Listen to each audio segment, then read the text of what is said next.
बिस्मिल्लाहिर्रहमानिर्रहीम वबिही नस्तईन अम्मा बाद। मंगल बाज़ार से एक साहब ने ये सवाल किया है कि नमाज की हालत में पैंट अगर टखना से नीचे लटकता हो तो क्या उसको मोड़ लेना ज़रूरी है या ये कि बग़ैर मोड़े ऐसे ही नमाज पढ़ना ज़्यादा बेहतर है।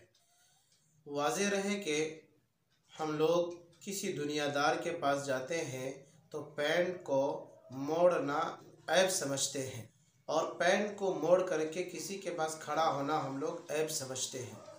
तो क्या जिस तरीक़े से किसी दुनियादार के पास खड़ा होना हम लोग ऐब समझते हैं तो फिर कैसे नमाज की हालत में पैंट को जो कि टखना से नीचे लटकता हो उसको कैसे मोड़ना दुरुस्त है।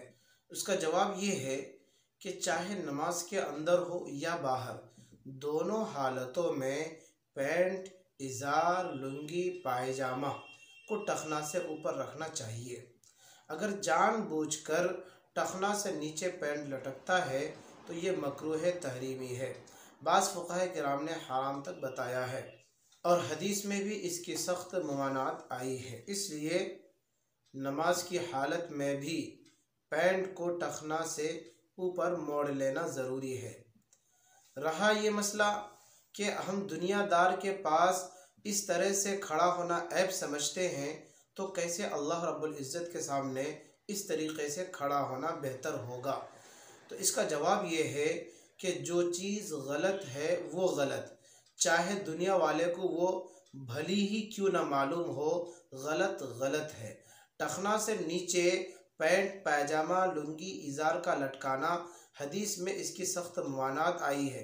अब चाहे टखना से ऊपर मोड़ना दुनिया वालों के सामने ऐब क्यों ना हो, लेकिन हदीस में इसकी ममानात है, शरीयत में इसको मना किया गया है।